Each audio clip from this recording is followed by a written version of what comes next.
From the beautiful city of Los Angeles, California, we bring you the Gimme Three podcast.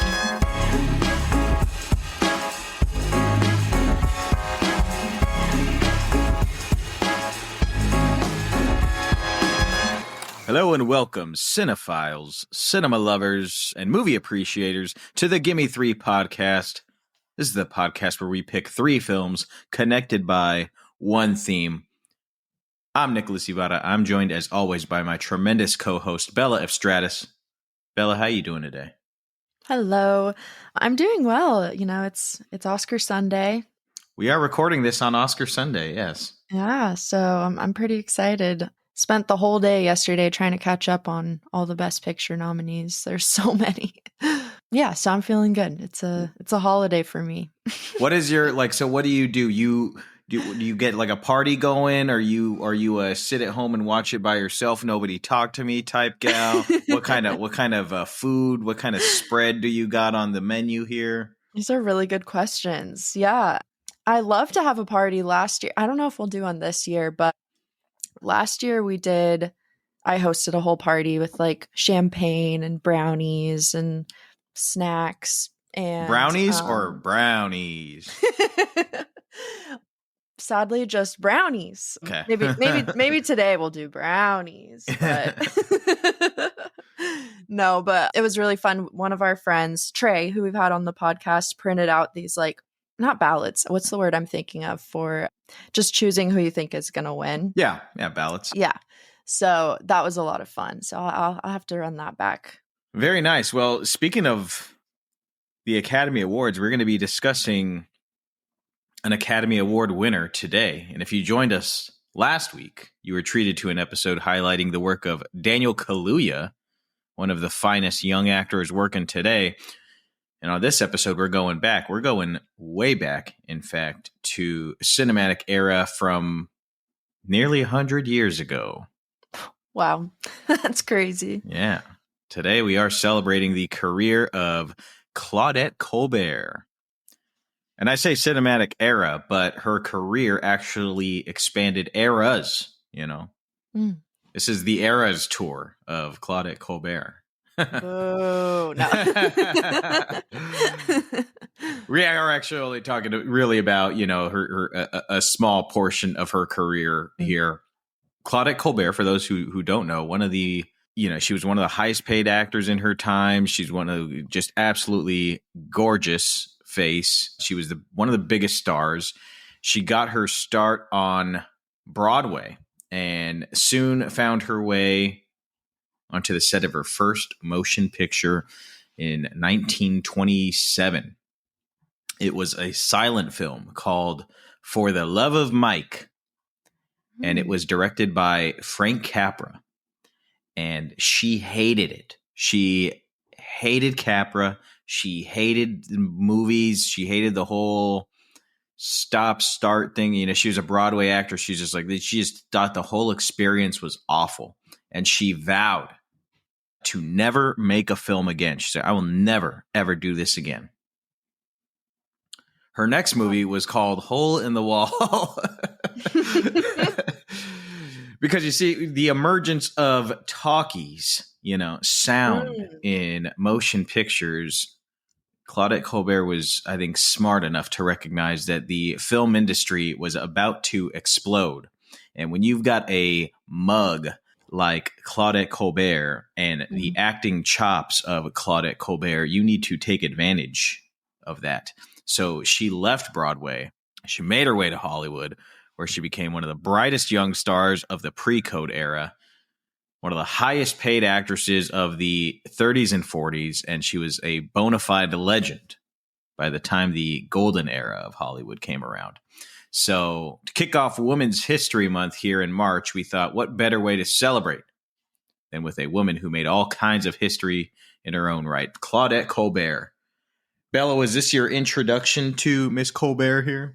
This was my introduction. Yeah, and I'm now a huge fan. Oh my God. How could I not be? Yeah, she's very funny. She's the total package. She could give you the dramatic performances. She could give you the quick, witty jabs. and she's just got these eyes that just really pull you in. Yeah, it's so true. She kind of almost I grew up a lot on Shirley Temple. Mm-hmm. And she almost reminds me of her in a weird way. Maybe that sounds wrong because that's obviously like a child, but but she does have, especially when she smiles, you know, or when she like lights up and laughs, she's got this kind of like her shoulders kind of go up in her ears a little bit. It's kind of like Shirley Temple used to do. And she got this like innocent little giggly thing about her. Exactly. Yeah. Which just shows how great of an actress she is, because apparently she was an absolute total nightmare to work with. So she was not all innocent and, you know, like bubbly. She was a total force to be reckoned with on set, especially with like crew members. Like she only liked to be shot from her left side. Like a lot of camera folk and, you know, the lighting folk like had a lot of back and forths with her because she liked to be shot a certain way. And sometimes they'd be like, oh man, we got this great idea how we're going to do this scene. And she'd be like, the fuck you are. That's not my good side, bitch. You're going to shoot it this way. And it's like, oh, well, there goes that day. Telling them how to do their job. Mm-hmm.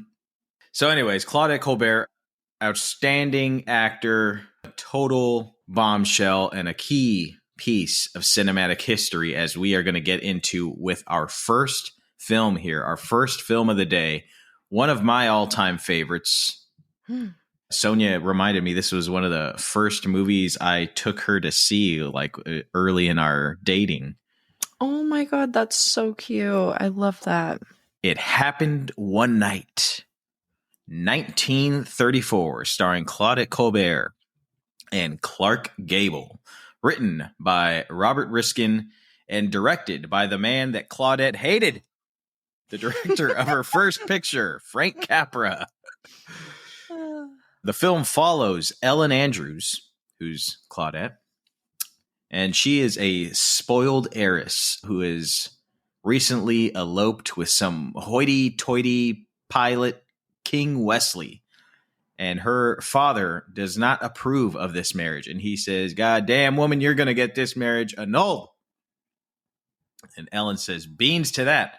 I am jumping off this here yacht that you've got, and I am running away from your rules and your millions of dollars, and I'm getting out of here. So she jumps off of a boat and swims to God knows where. They're in Florida somewhere, so it's amazing she didn't get eaten by an alligator, but that's a story for another day. So anyways, Ellen is on the run, aiming to make her way to New York City as fast as possible to reunite with her stuck-up twig of a husband, King Wesley. And on this journey, she crosses paths with this down-on-his-luck, fast-talking, smart-ass of a journalist named Peter Warren. And Peter Warren has just been fired from his newspaper in New York. And he happens to be on the same bus as Ellen. And he kind of sees how, I don't know, hopeless this woman is. She can't, I mean, she's like, you know, she's been sheltered her whole life. She can't budget. She can't keep track of which way's up or down. She thinks a bus driver's just going to wait for her so she can go finish her extravagant breakfast. So anyways, Peter makes her an offer. He says, okay, listen to this. I will help get you to New York so you can reunite with your precious King Wesley husband. And in exchange, you give me an exclusive story covering your travel journey to love. And Ellen agrees. And thus begins one of the greatest road trip movies ever made, one of the greatest romantic comedy films ever made. And if you ask any, you know, film scholarly magazine, any film school list, any, you know, AFI list, all the lists, and of course, if you ask me, also one of the greatest movies, all stop, ever made. The only person who might disagree actually said this. They said, the worst picture ever. You know who said that? Who? Claudette Colbert. No way. She did not like Frank Capra, man. But anyways, my God. it happened one night. Hilarious. What'd you think of this one, Bella? Oh, I mean, yeah, come on. It's so easy to see how this is a classic. I feel like, and it's easy to see the way that it influenced so many other films after it, like just the road trip genre in a way. I feel like and was invented here. There's like a Bonnie and Clyde vibe to it as well when they're on the side of the road, and just like the instant chemistry between Clark Gable and Claudette Colbert and their characters is like it's unreal. Yeah, super, like really out of this world chemistry. Like, yeah, it's not really a super sexy movie. Like, it's not risque at all, but like you just it just feels like, oh my God, these guys, when they get it on, they are gonna get it on. And the writing is like, it feels almost like something you would see today in a way. Obviously, it's very much of its time, but it's just so natural and it's so witty, absolutely hilarious. I think one of my favorite scenes was when they're trying to cross a river and they're talking about piggybacking. Yes, that's one of my favorite moments too. It was so funny because I was watching it while Jonathan was in the kitchen and he's like, what the fuck are they talking about? And then he like comes and looks and I was like, piggybacking. I'm like, he's like, oh my God, they're actually talking about piggybacking. But yeah, my favorite part of that scene, so Clark Gable's got Claudette Colbert over his shoulders and he's like carrying her across a river, and she's talking, and she goes, "Oh, this is reminds me of when my dad used to take me piggybacking." And he's like, "This ain't piggybacking. This is, what are you talking about? This is not how you piggyback." And she's like, "Yeah, it is." And she's making this argument for it. And my favorite is the button on that scene where he goes, "Here, hold this for a second," and he has her hold the bag, which is only free hand is doing. And then she takes the bag and he uses his free hand and he smacks her on the ass and spanks her. Oh my God. So it's so funny. Oh, yeah. Such so many unforgettable moments like that. You can imagine how audiences felt seeing this for the first time in theaters. I mean, come on. They're like best movie ever. Yeah, I remember seeing this for the first time. It was in my great directors of cinema class at Orange Coast College. Or it was my film history 101 class. It was in one of those, like base Falls level into those big categories. Yeah. Base level, like here's the history of movies, classes.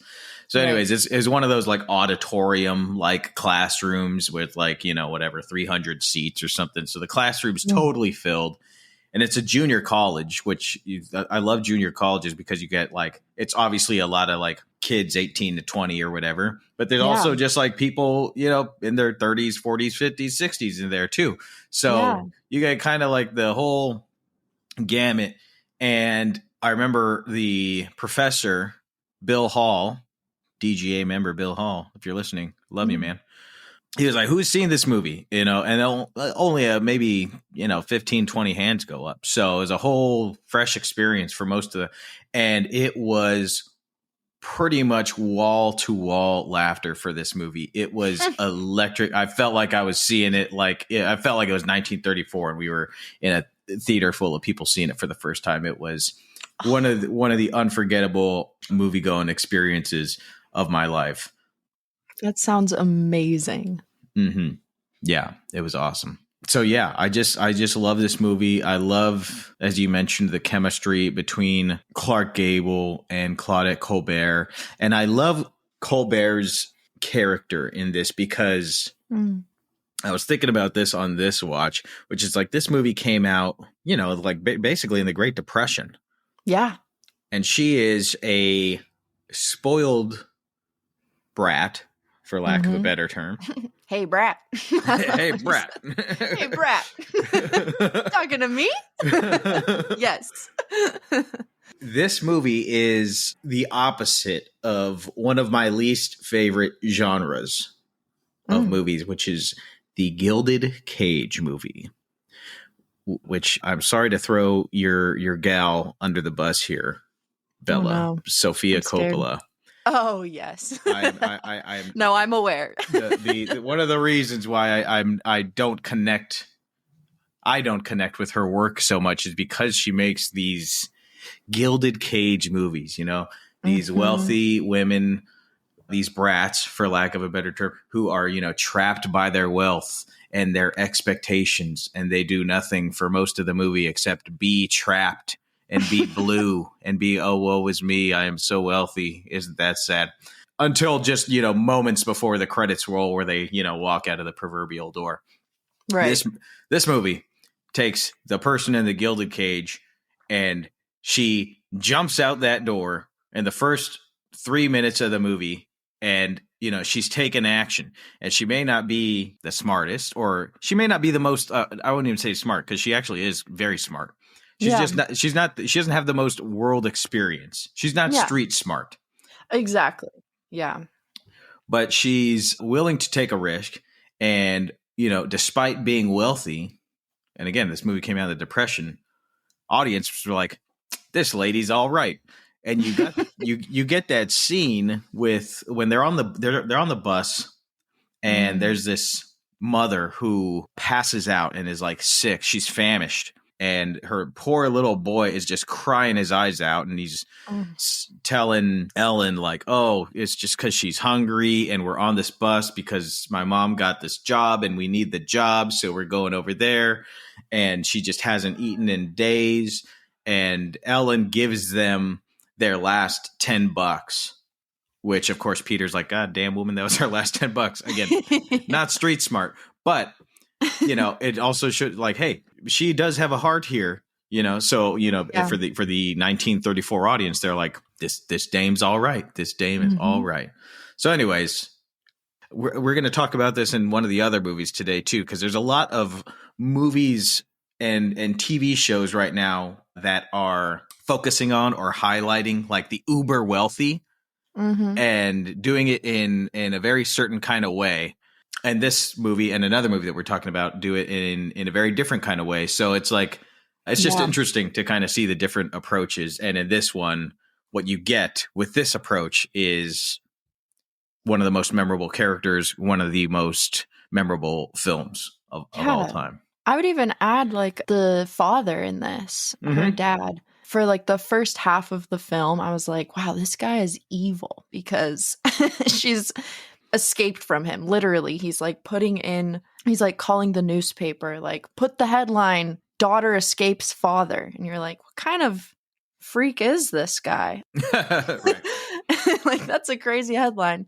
And she's like 21, it's not like she's a young girl, like lost in the world. By the second half of the film, when they're reunited, he's so gentle with her. Like, my first impression in the beginning is that they had a really like awful relationship, and then you see that there's like so much more there between them, and he really does just want her happiness. And he's very particular about who she marries, because all these guys just throw themselves at basically him through her. Right.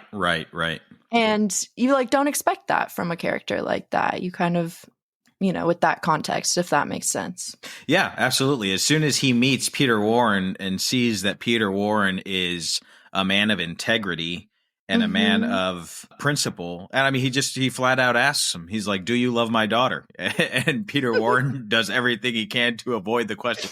She's despicable. She's a brat. She's spoiled. Are you kidding me? No, do you love my daughter? She's annoying. She's this. She's that. It's like, do you love my daughter? Yes. And then he says, but don't hold it against me. I'm a little screwy myself. Yeah, right. So good. But that's enough for him to just hear. It's like, okay, this is what he wants for his daughter. He wants love for his daughter, Yeah, it's so beautiful. So I guess we should probably talk about, and I'm going to talk about it a little bit more too when I do my Gimme Three pieces of trivia, but the hitchhiking scene. Oh, yes. What'd you think of that one? That was so good. Oh my God. Another just memorable moment. Like, how in our last episode we were talking about that scene with Daniel Kaluuya in Get Out when he's sinking, crying into the sunken place, basically, and the tears are falling down his face. And we were talking about how that'll be in like the greatest movies of all time reels. And I feel like Clark Gable putting up that thumb. Yeah, it's definitely a moment in there as well. Yeah, for sure. Yeah, the scene is Peter and Ellen hanging off of a fence, and he's trying to explain, she's like, how are we going to get to New York now? We got no money. We got nothing. And he goes, we're going to hitchhike, dame, and he's like telling her like all the ways to hitchhike. He's going to write a book about it. All the ways to stick out your thumb. He's like, sometimes you give him a little look like this. Here, see, if you waggle it like this, or sometimes you go long and you bring the thumb all the way around, So anyways, he's doing all these thumb tricks as the cars are passing him by, and the cars just go boom, boom, boom past him, and he's just waving them down. Like, anyway, it's a hilarious scene. You got to see it for yourself because he is great in it. But then you get the best part of the scene is Claudette Colbert stands up. She's like, I'm going to do it, and I'm going to do it without my thumb. And one car is coming over, and she just lifts her skirt and shows her absolutely bombshell of a gam leg out there, and it's like, booey, and the car goes, slams on the brakes. So the funny thing about that scene is Claudette did not want to do that scene. She said, really? She said it was, quote, highly inappropriate. And then so Frank Capra was like, okay, fine. You don't have to do it. I'm just going to get this other dame over here and we'll use her legs for it. And then and then so Claudette says, no. Nobody has better legs than me. Get the camera. We're doing it right now. Oh, what an icon. Because she had, why she had such great legs. She even credited her great legs to this. She said, I got the best legs in the game because when she was growing up in France, actually, she lived on like the 10th floor of some, building, and they had no elevator. So she would be walking up the stairs every day, 10 floors to get there. So that's how she got the best looking legs in the game. That'll do it. And it resulted in one of the funniest scenes of all time. Oh, it's so good. I guess that's a good a time as any to transition into our segment. Gimme Three Pieces of Trivia. Woohoo! I want to play a game. Okay. So we'll just stick with that scene, that famous hitchhiking scene, since we're on the subject. That scene really did change the course of pop culture forever. I'm going to explain why. Clark Gable, you're like, okay, goddamn, this guy is so good looking, Yeah. And he is so cute, but he's like eating a carrot, and it's like, God damn, brother, you're eating that thing like a disgusting rabbit. Like, have you no decorum, So anyways, he's leaning on the fence. He's very relaxed. He's very laissez-faire, and he's just like munching on this carrot with an open mouth, but he's still kind of cool. Well, it's been said by many and confirmed by a few that the whole demeanor of Clark Gable in that scene, leaning on the fence, chewing on the carrot while delivering smart-ass remarks, is the inspiration for one Bugs Bunny. No way. Mm-hmm. I can see it. Oh yeah, no, it's there. He's the gangster lean on the fence, munching on the carrot. He's like kind of like too cool to even like fully open his eyes. Mm-hmm. It's like yeah, whatever. What do you want from me?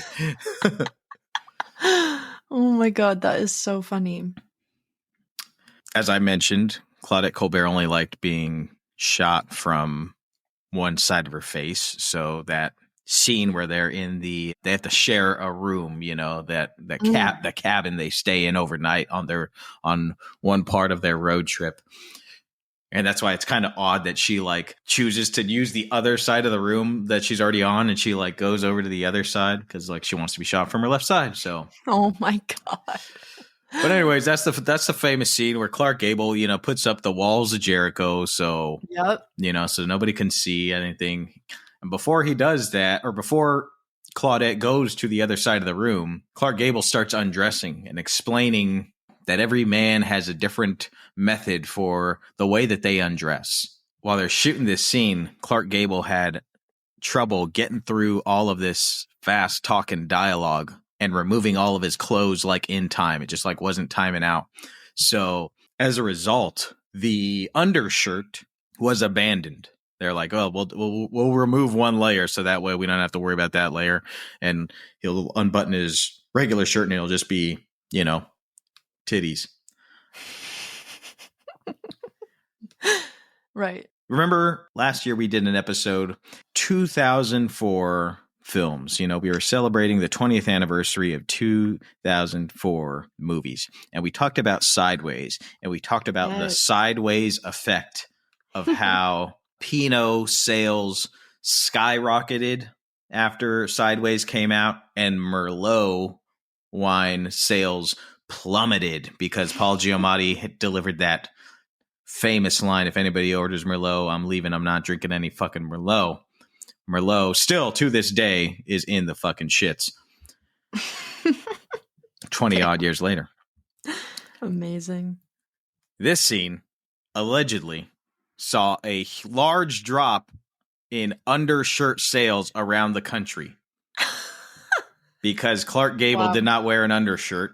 And they said, well, if Clark Gable ain't wearing an undershirt, why in the hell do I need to wear an undershirt? That guy's cool. Look at the dames he's grabbing. So, and the legend has it also is that like underwear manufacturers tried to sue Columbia Pictures because of this. No way. Now, if I may, I think that's a hilarious and great story, and I want to believe it's true. But I also may call bullshit because I don't know. It was the Great Depression. You know what people needed? Food. You know what they didn't need? Undershirts. God, such a good point. They're like, oh, it's all because it happened one night. I'm no economist, but can put two and two together. Yeah. So, anyways, I just think it's a funny story. That is hilarious. And as you mentioned, Bella, today is the Academy Awards the day that we are recording this, and it will be released the day after the Academy Awards. So it is worth mentioning that this was the first film to win all of the Big Five. Wow. You know what the Big Five is? Is it Best Picture, Best Actor, Screenplay? What else would it be? Best Picture, Best Director, Best Actor, Best Actress, Best Screenplay. There you go. Yeah. The Big Five. It won all of them. It won all of them. Sweeped them. Sheesh. And if you're curious, only 2 other movies have ever done that since. What are they? One Flew Over the Cuckoo's Nest. Oh, wow. And Silence of the Lambs. Oh, let's go.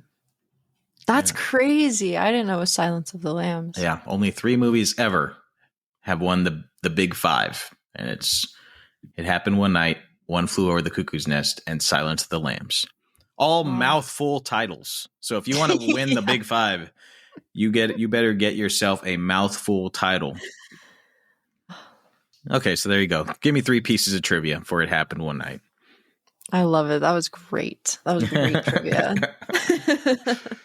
Yeah, a bona fide classic. If you guys haven't seen it, you are missing out. It's so rewatchable also. Like it's something that you watch it once, you could watch it 100 times. Like I just watched it the other day. I could put it on today again and have it just as equally a good time. It's so one of those kind of movies.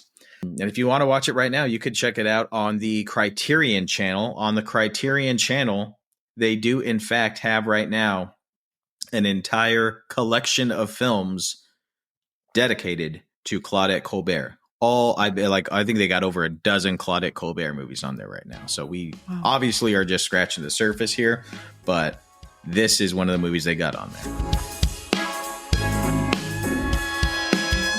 Up next, we've got Midnight from 1939, directed by Mitchell Eisen and written by the legendary Billy Wilder and Charles Brackett.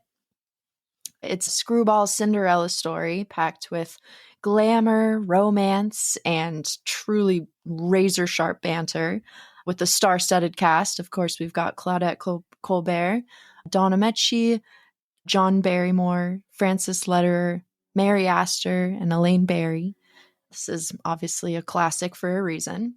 Our star of the hour, Claudette Colbert, plays Eve Peabody, an American showgirl who arrives in Paris with nothing but an evening gown and her quick wit after losing everything at a casino in Monte Carlo. Eve hitches a ride with Tibor Cherny, a sympathetic taxi driver played by Donna Mecci, who instantly falls in love with her. As he drives her from club to club in search of a job, their easy chemistry grows, and Tibor even offers her a place to stay for the night. But of course, Eve has bigger plans. Before he even has the chance to take her home, she slips away into the rainy night, determined to talk her way into the high life. Crashing an elite society party, Eve reinvents herself as Baroness Cherny. Wonder where she got that name. And catches the attention of a wealthy businessman, Georges Falmarion, I believe, played by the great John Barrymore. And seeing a unique opportunity, Georges offers Eve a once-in-a-lifetime deal. If she can seduce Jacques Picot, a playboy who's been romancing his wife, then he will basically bankroll her new glamorous life.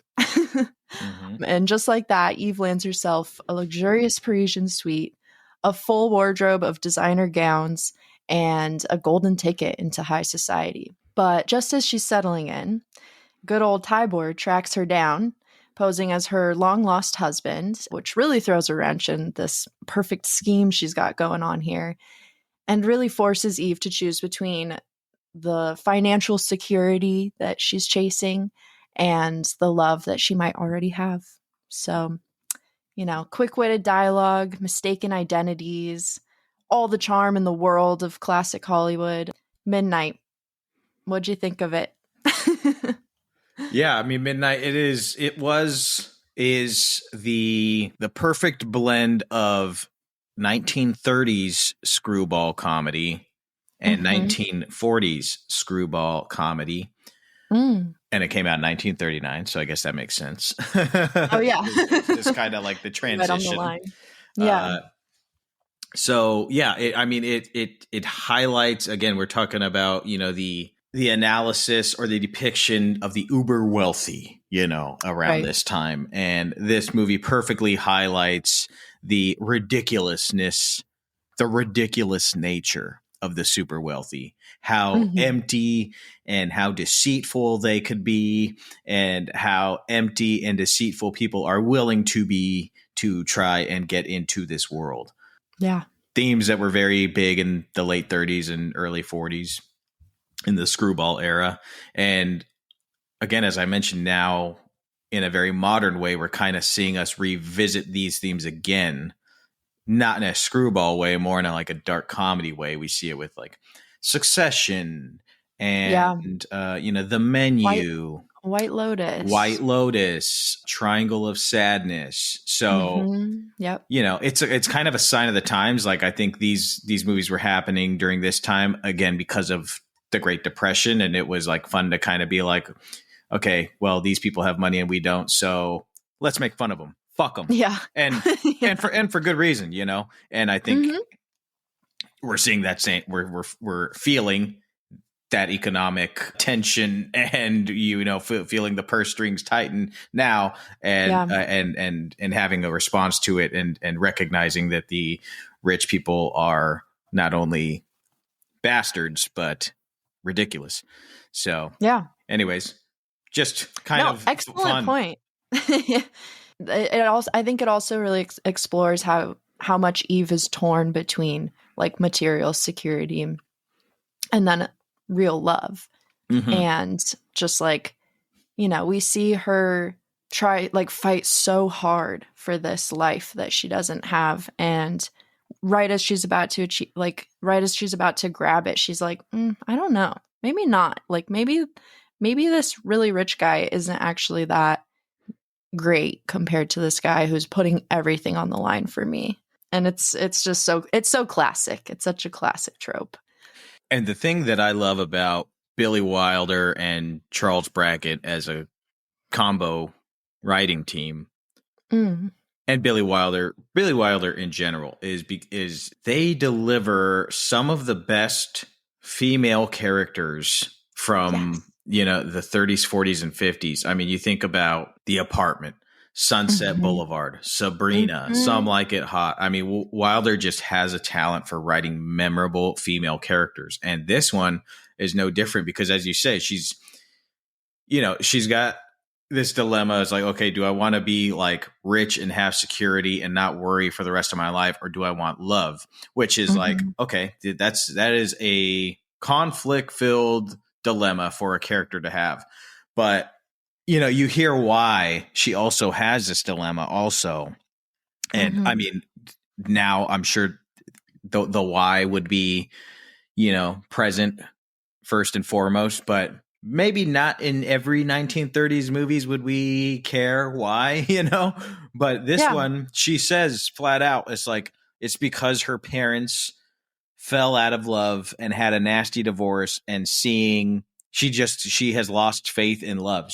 Because she saw it crumble before her eyes. So it justifies everything in the movie. No, that was one of my biggest notes, was like, it feels progressive for its time with Eve Peabody specifically. Like, she really is a very strong, independent woman. And like, throughout this whole film, she's doing everything like to actively shape her own fate rather than like wait around for rescue, kind of, even though there are like wealthy men in her life trying to control her decisions or influence her decisions.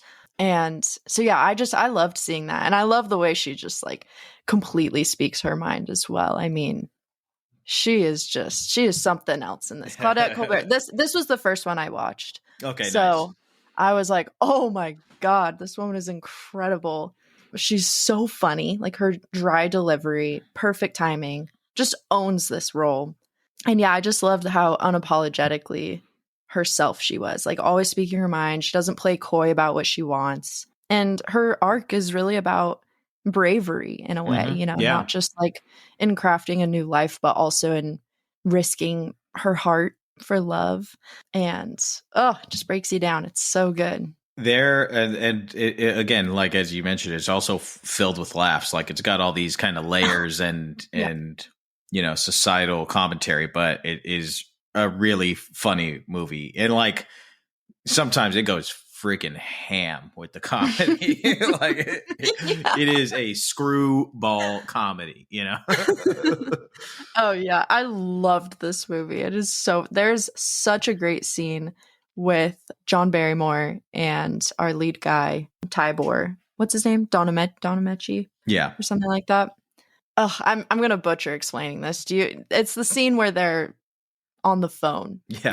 So Donamechi has arrived at this, palatial estate, this mansion, to kind of like to spoil Eve's trying to get into this rich class. And he basically says like, yes, this is my wife. She's been passing off as like the Baroness. Well, I am the Baron.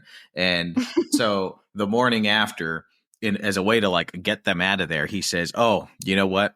We just got word that our daughter is very sick and we must leave immediately. And this was the first hilarious thing. It's like they hand her a note and she opens the note and it's a raggedy ass drawing of this little girl with her hair all frizzled out. And she's got like X's on her eyes and it says, please come home. Love, Francie. Yes. I saw that picture and I lost it. I was like, oh my God. So good. And her reaction to it is so like, she's trying to be so poised and like, oh no, but she's like dying inside. So anyways, she's like, okay, well, she's trying to figure out a way out of this. She's like, I'm going to go call the daughter. And so she goes over to the phone.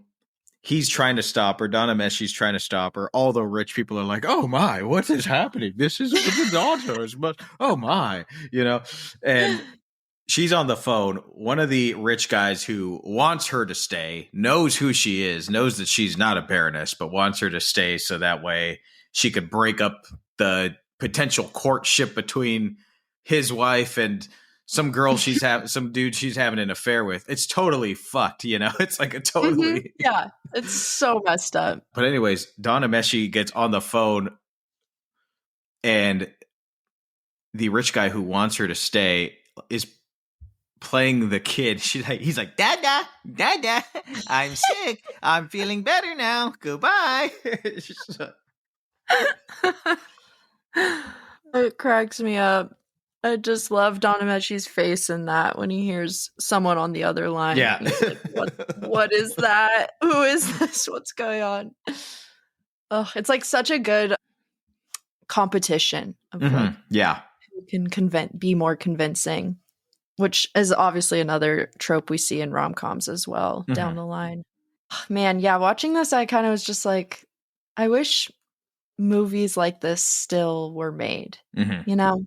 Even, it's just also amazing to go back and watch these films that are now like almost 100 years old that still work so well today because of their performances, the writing, the charm, and like, it was just really interesting to watch this. You know, before this, we had watched Nickel Boys and Honora, which are very like experimental in their cinematography and visual aesthetic.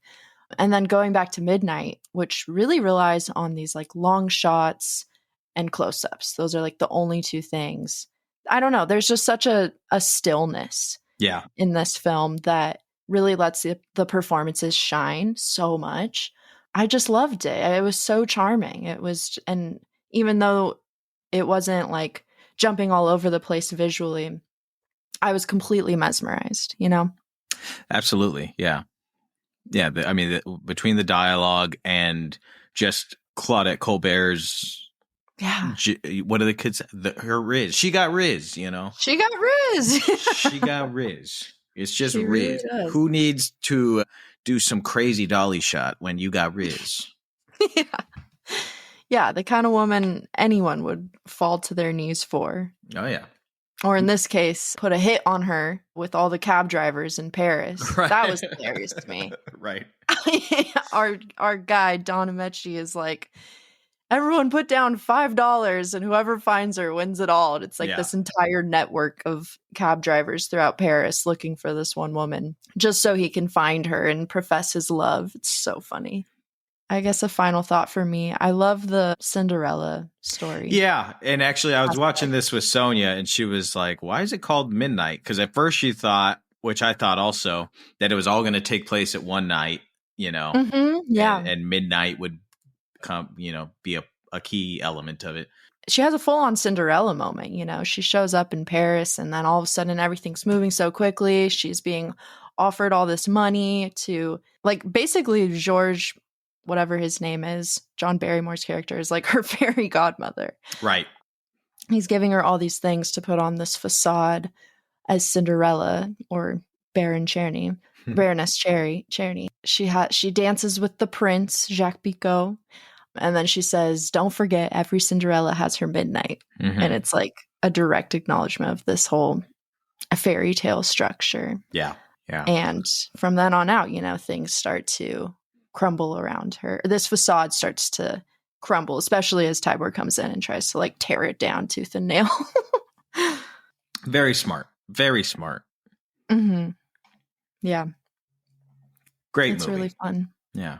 Great movie. And it like plays with expectations too. You're like, Jacques Picot is this new prince, but then it's really this Tybor guy who's like disguised as a mad cab driver.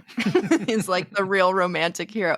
I love how batshit crazy the men in this movie are. Like they are completely unhinged, like feral over this woman. Well, have you ever met French men? It aligns well. If anything, they tamed them down. Sorry to our French listeners, male listeners, but y'all need medication. Y'all need to be medicated. Oh, it's so funny. I mean, Jacques Picot has this great line where the jealous rival lady in his life is like, oh, look at that. She has a husband. He says, well, what? I eat husbands. I eat husbands. It's so good. Oh my God. It's good stuff. It is good stuff. Midnight. It is available to stream once again on the Criterion channel. So check it out. All right, my friends. Well, we are going to take a quick break. And during that break, you are going to hear from Gimme Three producer, LADFF Festival director, and my wife, Sonja Mereu, for a segment that we call Sonja's Movie Minute. Stick around for that and much more right here on the Gimme Three podcast.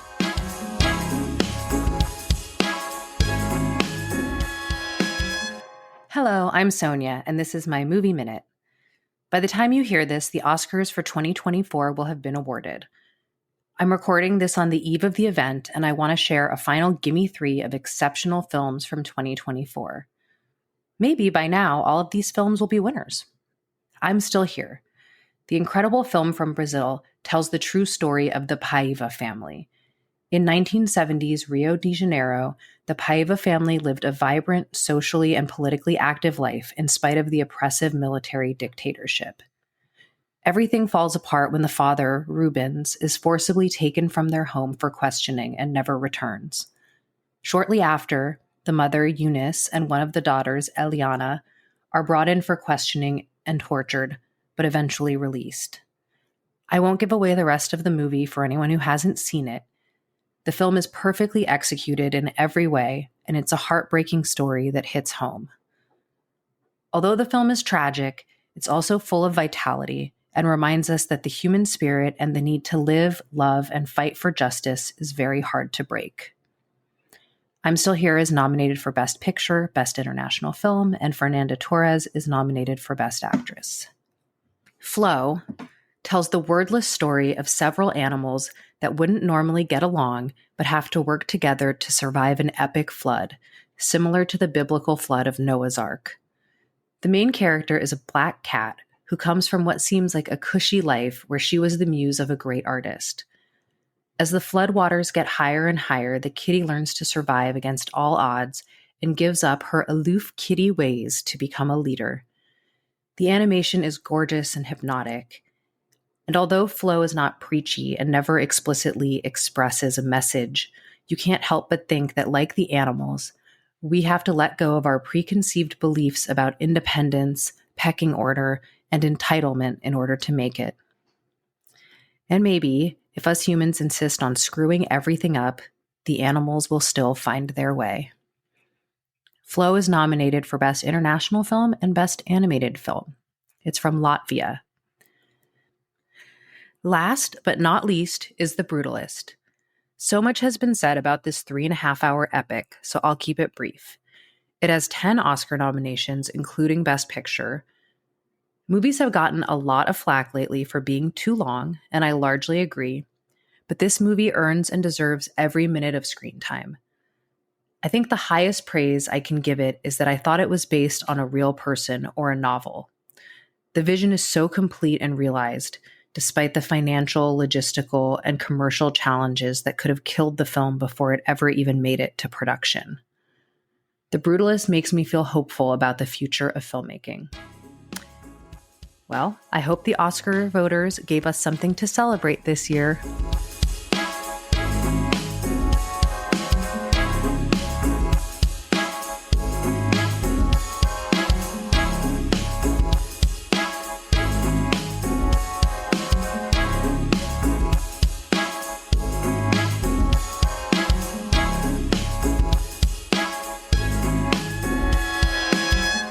All right, it's the Gimme Three podcast, the show where we pick 3 films connected by one theme. Today we're talking about Claudette Colbert, one of the finest actresses to ever grace the screen. Before the break, we discussed the classic, It Happened One Night, as well as Midnight. And now we are going to discuss one of the more interesting films of her filmography, Imitation of Life, which came out in 1934, the same year that It Happened One Night came out. directed by John M. Stahl, written by William J. Hurlbut, based on the novel. I don't think it's based on the novel, but the novel by Fannie Hurst, and it stars Claudette Colbert and Louise Beavers. The film is about Bee Pullman, who's played by Claudette Colbert. She's a widow, and she's got a very young daughter, and she's having a rough go at it. She's trying to make ends meet. She's trying to take care of the kids. She's trying to take care of the house. One day, a black housekeeper shows up at her door, Delilah Johnson, played by Louise Beavers. Delilah's looking for a job and room and board for her daughter. She's also a single mother. So Bee, needing the help, agrees, and thus begins like an odd little family. You got Bee and her daughter Jessie. You've got Delilah and her daughter Peola, who is black but white passing. So anyway, one day Delilah makes Bee some of her famous pancakes, a family recipe. And Bee is so taken by them, so blown away, that Bee decides to risk everything she's got to try and open up a store and create this pancake shop. Run by Bee, Delilah makes the pancakes, uses her famous recipe. It works, and the shop becomes very popular, and her recipe turns into this mass production. Mass production turns into this enterprise. It's like an Aunt Delilah enterprise. And there, obviously there seems to be a little bit of similarities or inspiration from Aunt Jemima here, because the pancake mix is called Aunt Delilah's. Yeah. So anyways, we're following these two women over several years. And by the time we get to like the latter half of the film, the two daughters, who when we met them were like 3 and 4 or something, are now young women. They're teenagers or like late teens, early 20s, somewhere around there. And because of this enterprise, they now live in a mansion. But the older Peola gets, Delilah's daughter, the more she becomes ashamed of her blackness. And she does her best to try and just pass herself off as white all the time in public settings. So much so that she decides it's best for her to leave her mother forever and live this new life as a white person. Meanwhile, we got Bee, who has found a potential lover. I didn't even know what this person that had to say this thing. This guy, the guy studies fish. Anyways, but he loves her and she loves him. But she's finding it very difficult to balance love and motherhood and career, and also trying to be there for Delilah in a very tough time in her life. So, of course, this film was remade, 25 years later by Douglas Sirk. And I think that's the version that most people have seen. That's the more well-known version. But considering it's 1934, this is a really fascinating film to look at. This is the year that the Hays Code was enforced, the Motion Picture Production Code. And even at the beginning of this film, the first thing that you see, it says, this movie was approved and whatever thing for the Motion Picture Production Code. So this is one of the first movies. It's funny because I said this movie came out the same year as It Happened One Night. It Happened One Night is considered pre-code because it came out 4 months before the production code was instituted. This movie is Hays Code. So it feels like it. Yeah. It always like flirts with getting real and going to really interesting places, and it never really crosses the line to go there. It almost gets there a few different times, but never gets there. But it's a fascinating film to talk about here. Bella, what were your thoughts? Imitation of Life.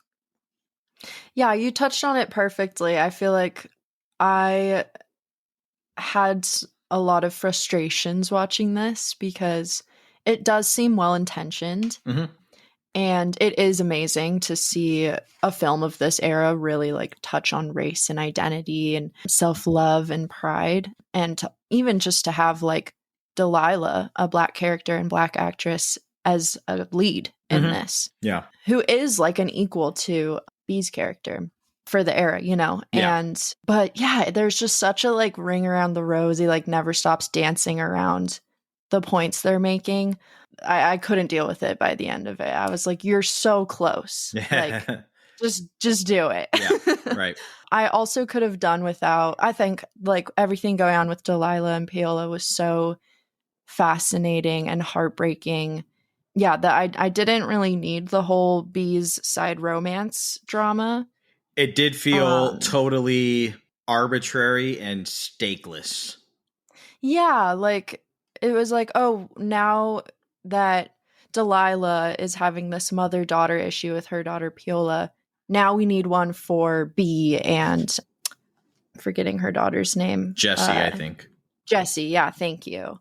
Like just to make it like toe for toe or whatever, you know. And I tit for tat, I don't know. I was kind of just like, that was completely unnecessary and felt like it was just taking away attention from a very serious like relationship fracture. Yeah, something that was just simply far more interesting and had far more like emotional weight to it. And it's like every time you would see the scenes between Delilah and Peola, you're just like, oh man, this is really heavy shit. And this is like, and both of the actors are really good in those scenes, you know, where they're together. And then you'd go over to the other scene, and I know we're talking about Claudette Colbert here, and Claudette Colbert is totally serviceable and great in this movie. Like she does her job. Like, yeah, I agree. But it's just like, this feels way less important. Every time we were going over there, I was like, yeah, I want to kind of go back to Delilah. You know? Me too. Well, her character is so surface level. Like, I feel like it's no fault of her own. Like like you're saying, she was just doing what was written on the page. Yeah. And what was written on the page for Claudette was just really fucking boring, honestly. Yeah. But she makes it lively. Like, I think in the first half, I really, really loved her performance in that character. Yeah. So it's not like, oh, this is just a throwaway for her at all by any means. But yeah, I think her name is Freddie Washington as adult Peola. Just blew me away in this film. Her performance had me on the brink of tears every time she graced the screen. I mean, just gut-wrenching. Felt very from the heart. Yeah, there's one scene that Louise Beavers delivers that really took me out and nearly brought me to tears too. Is where Peola has gone missing. Like, she's not going to school, so Delilah gets a letter, and she's like, I need to find my daughter. So Bee and Delilah go out together, and they're like searching for Peola, and they see her like in some shop. She's like working in the shop, and Delilah goes in there, and she's like, oh, thank God I found you. Like, where have you been? And this and that. And Peola totally acts like she doesn't know her. And Delilah just like crumbles, and she just like just like, she doesn't even talk. She just like sets her head slowly down on her arms on the counter, and it's like, oh my God, this poor woman. Oh man. It's devastating. Yeah. Such a devastating performance. Unbelievable. Yeah. So yeah, there are really, really strong elements of this film. Yeah. But there's just other elements that I think are boring. And then obviously there's some elements that are just really dated. Obviously, like Delilah is depicted as like a straight up mammy caricature, you know, the black housekeeper who's uneducated and always the humble servant, you know, not great, but it's 1934. Yeah. Like, it'll make you very uncomfortable, but it's not unexpected for this era. Right.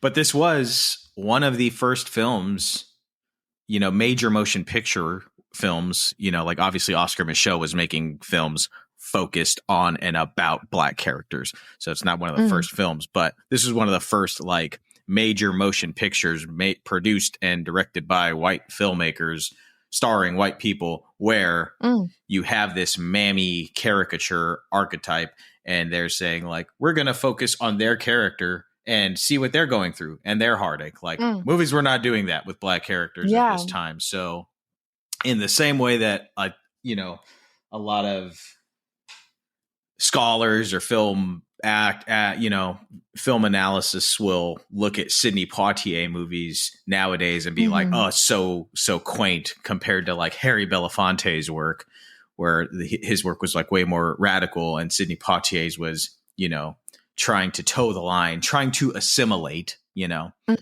This is kind of the same thing where it's like, by today's standards, yeah, some of it's a little cringe, but for 1934, like these were major necessary steps for black people in cinema, as odd and offensive as that may sound to some people.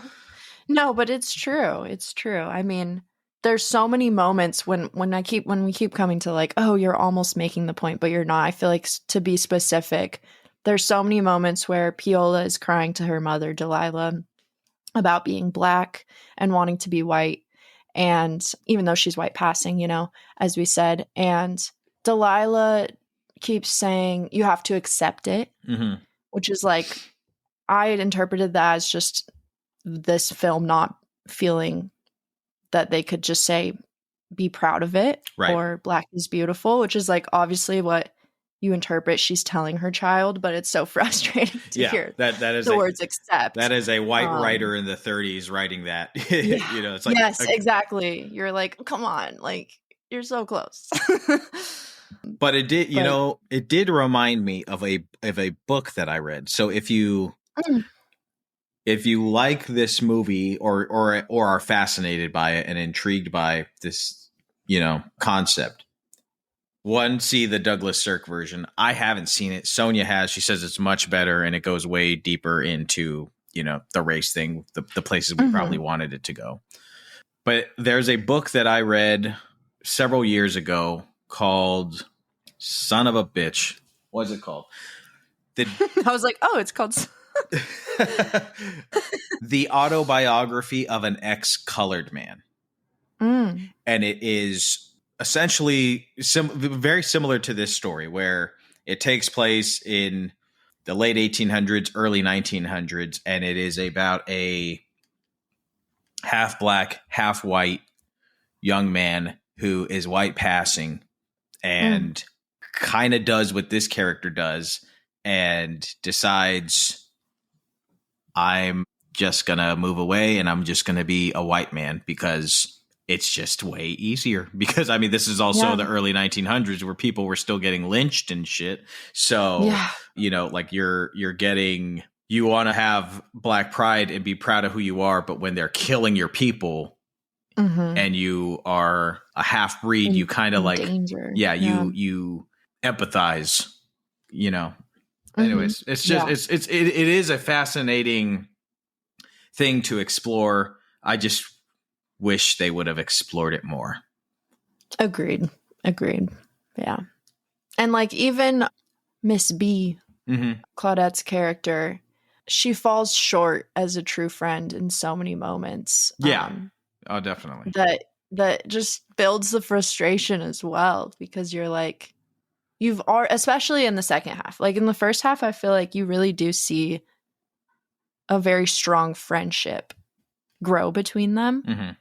And then it almost, as like Piola is starting to have these issues, like Claudette's character seems to just like check out more and more every year. And you're just like dying watching that.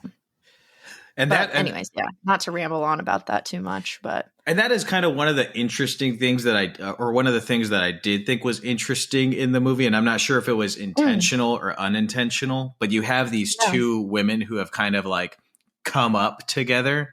And they're under the same roof, and one's black and one's white, and you just you like see the white privilege, even if you have like, okay, these women at the beginning of this movie were both broke, they were both single mothers, they both like made their money, made their fortune, and you still see what it's like to be white and black in this world and have white privilege because they have basically been on the same playing field from like starting out point at an economic level the entire time. And their experiences are far from the same. And they even have these shots where, you know, they'll be talking together and having kind of heart to hearts in the mansion that they live in.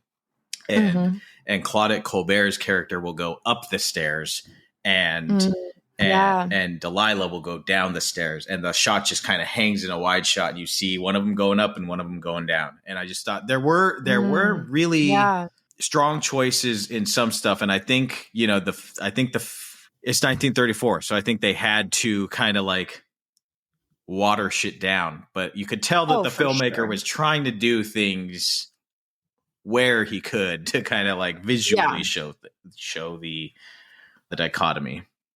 Totally. Even like costuming wise, and before their success, they're similarly dressed. And then after, like, Claudette's character is wearing sequined glittering gowns and like furs, and Delilah's outfits don't change that much. She's wearing still very just like a simple dress, you know? Yeah. So, yeah, I think it's worth a watch, though. I think it's worth a watch just for kind of like just to kind of see the evolution of black actors and black characters in cinema. If you are a cinephile, I think it's a must watch. What I'm going to do is I'm going to check out the Douglas Sirk version as soon as possible and see just kind of like what he did differently with it. Yeah, that would be so interesting. And then it's also worth watching for Louise Beavers because she is a tremendous actress.